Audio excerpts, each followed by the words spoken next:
The game is Tim Jim's Fast Food Franchise. I've been playing this a little bit with my wife, and not, more than many games, and that we've played it, I think, twice now.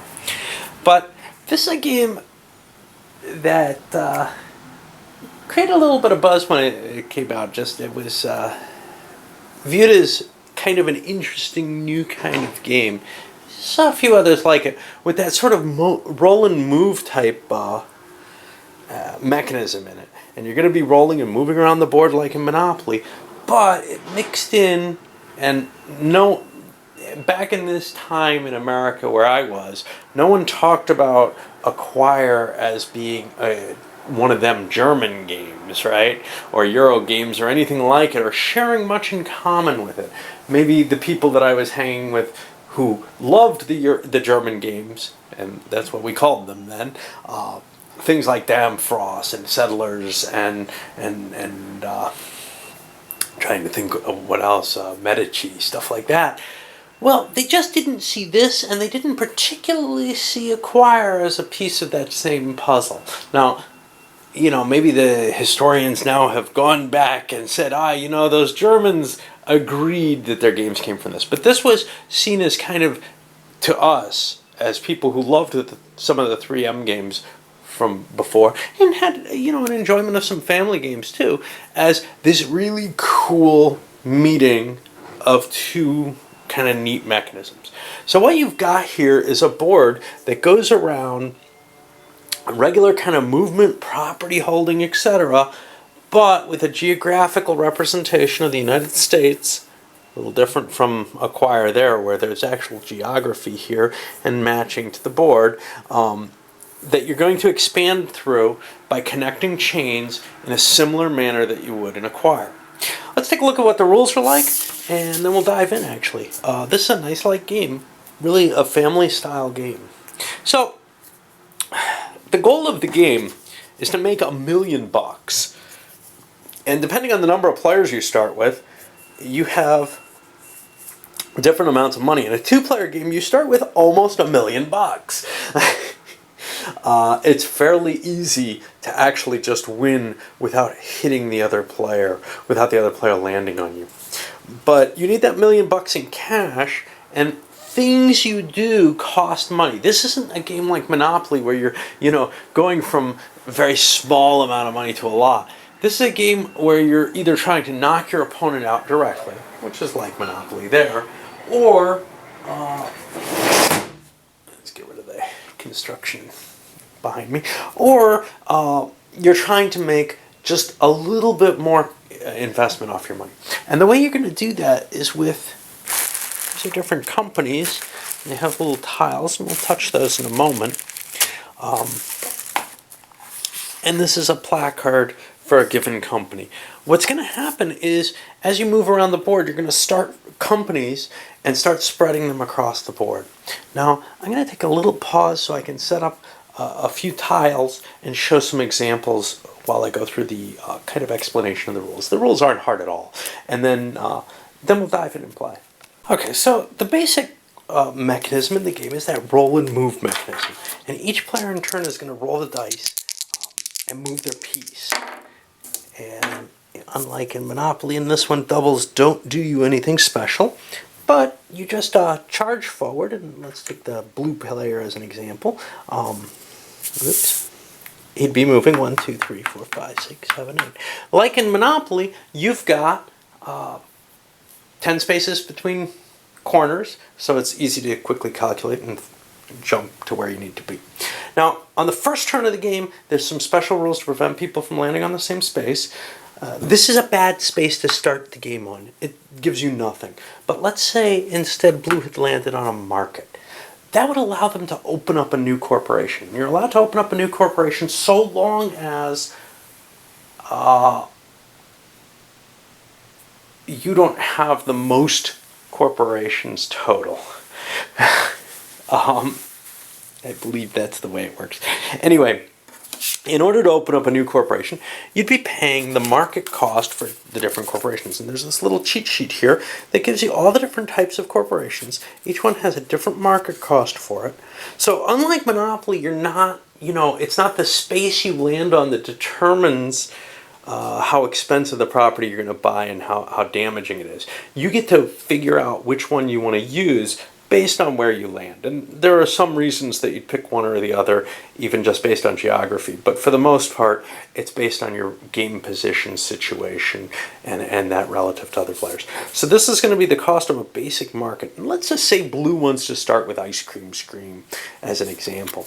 There's other costs of things, the cost of franchises, which is these guys, and then the income per franchise that you have connected in your chain. Those are going to be stacked on the board. And then there's also the cost of advertising slips. But in this case, it costs $20,000 to buy Ice Cream Scream, so he'd be placing that there, and he'd get a franchise along with it in the associated gray area. St. Louis and Denver are gray areas connecting to markets, but they're not on the edge of the board, unlike most of the others. After paying the cash, you place your piece there, and then, well, it's the next person's turn. Okay. Now, if someone lands on you, and this wouldn't happen on the first turn, that's one of the reasons there's that proviso to prevent people from landing on the same space in the first turn, so somebody doesn't just jump out, grab a market, and then, wow, they get bonus. If somebody lands on you, they're going to pay an amount of money equal to this chart here, and it's represented here as well. The number of franchises you have connected, and that's going to be not diagonally, but horizontally and vertically, times, well, some base value. In the case of ice cream, it's $4,000. So if somebody landed on it here, they'd owe $4,000 to the player who owns it. And then because he was landed on, that player's allowed to then add another franchise for the cost of the franchise. And that'll be $10,000 to expand out. In the event, let's say, we had this situation that you were landed on here, you would be able to then expand into a new market for the market cost of $20,000, but doubled because you're doing it in this particular way. If you just landed on the market, you would pay the normal cost of $20,000. Okay, that's great. At any time in the game, basically, you can rip, well, except during the draw of an event card, you can rip up your franchises. And to do so, whether they have a market attached to them or not, although you always have to have at least one market attached to every chain of franchises, you get half the franchise value back. So ripping up ice creams would get me $5,000 a pop back, which could be kind of bad with the market slips. It gets worse with some of the others. For example, Dark and Gooey Chocolate, each franchise is only $12,000, not much more than an ice cream, but the market is $80,000. So I'd only get $6,000 back for an $80,000 market. That would be painful. That's something you may have to do if you run out of cash. It's like selling off houses in Monopoly, right? Okay. Let's see what else there is. There's a few other little special spaces here. But let's take a look at the advertising, since that's what I landed on in the first play.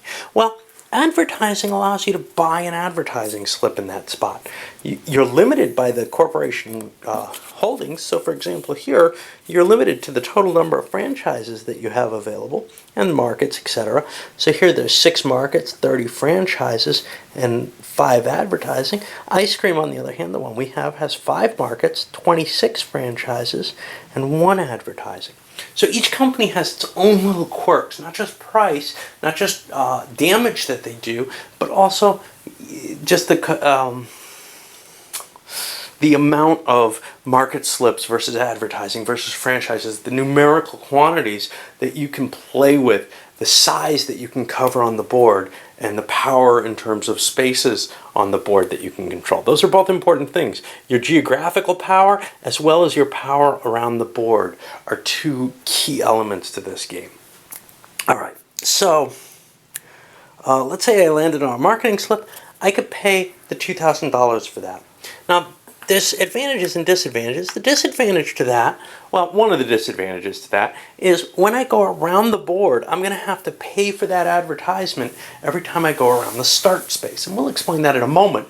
But you have to realize advertising costs you every time around the board, whereas your other pieces are kind of permanent. Okay, so what's the bonus of advertising? Well, if somebody lands on it other than you, well, They travel around the board until they hit the next market of that company. So in this case, if black landed here, he'd go all the way around the board and land here. He'd take effect of anything that he passes through that affects you when you pass through it. And then he'd have to pay as though he visited and ate some ice cream. Ice cream. So in general, you want to set your advertising slips kind of right before your marketing slip. The reason for that is it's really unlikely that I'd be able to hit this market from here. I'd need a 2, rolling on 2 dice, of course. So if I go here and land here, I'm not giving much up. If on the other hand I was back here, well, 1, 2, 3, 4, 5, 6, 7, 8. 8's a fairly common number, so I'm not increasing my odds as significantly by putting it here as if I put it here. There's also the fact that putting things towards the start marker, just before the start marker, is kind of a painful choice, and we'll see why. Mainly because when you're moving around the board, you pay for the advertisement here, and then you go right around, and you have to pay for it as you go through start. Okay, so advertising directs you to a market, and that's kind of a cool thing, like the advanced boardwalk card, except you have control over it. You get to put more of them in the deck by paying money, basically. Well, you're actually putting them on the board. Okay, let's look at some of the other options. Strategy opportunity. This is an interesting space because as you pass it, it affects you. There's three of the 4 corners do that. As you pass this space, it affects you, and what you're going to do is you have the option, when you go by it, to either play, if you have a strategy card in your hand, or to draw a new one. You can't do both unless you land on it. You also can only hold 3 strategy cards, which means there's a limit. You can't just keep drawing them until you get one you like. You'll have to discard one. You won't have to play one if you try to do that. So you can't just hoard them in the hopes that they're going to be useful later. They're kind of interesting because they can allow you to avoid a bad event if you happen to be landing on a market as you go around here. So this takes effect before you actually hit the space. You're in movement while it happens, and that's cool. And like if an advertisement sends you flying around, these spaces take effect as you move through them. Okay. Event cards, these are just, your chance community chest equivalents. You draw a card, you read the effect, and then you play it. There's nothing tricky in these. Some of them can be quite damaging and devastating, though. My wife and I played a game very recently where, we started out with our $720,000. Well, we each lost half of our total cash very early in the game before we had invested too heavily. I think we were both around $500,000. We each lost at least $250,000 on that one. Nationwide taste test. This is not a big deal. You roll a couple of dice for each company. Whichever company rolls the highest gets $5,000 times the number of franchises it has. No big deal there, just a flow of money into the player who can win a die roll. When we hit investment opportunity, this is another interesting one. So normally you can only expand when you land on a new market and open up a new market, or if you land on one of your markets, or if somebody else lands on your market, you're allowed to expand after they pay you. But if you land on your own market, you're also allowed to expand. The investment opportunity, as you fly by here, as you pass it, you're allowed to expand any one of your corporation chains by 1 space. And if you happen to land here, it costs you half price. This is kind of important because say you wanted to advance into a market, well, that normally costs double the market price, so this would cost 40. We've already discussed that. Well, at half price, it only costs 20, which is the same as if you landed on it. What a bonus, right? You can save a lot of money with that. It's also possible, and there's some little rules here, it's possible to start a new company based on this. Again, if somebody else has more companies than you. It's also possible that your companies could be blocked, and that's what allows that. So if you own no companies, or if your company is blocked, you're allowed to start a new company on this case. Normally you can't start any new company though unless you have less companies than someone else, right? No. As long as you do not have more companies than everyone else is, I believe, how it works. Anyway, we're getting into minutia. That's really not too big a deal about the game. The game's about running around the board just again and again, trying to develop your presence in two places. On the board, on the geographical location, and as well on the board itself, akin to Monopoly. Now, the final of the special spaces is start. In the start space, this is like go, right? Nah, kinda. What happens is you get $2,000 per franchise per chain that it's attached to. So, for example, here this would give me $6,000. Hey, no big deal. And if I have another one over here, well, now I would make $1, $2, $3, $4, $5, $10,000. Pretty simple. Okay, but if I have this, and this can't exist then, this would make me $1, $2, $3, $4, $5, $6, $7, $8, $16,000. Less franchises total, but I get to double count them because there's two markets, and the more markets I can attach, the more money I can make them. At the same time, as I go by here, not only do I collect income, but I have to pay for all my advertising slips. If I don't want to, whatever, they get ripped up and put aside. And you can always take advertising slips down as you want. You can take them down to build a new one to replace an advertising slip when you land on the space.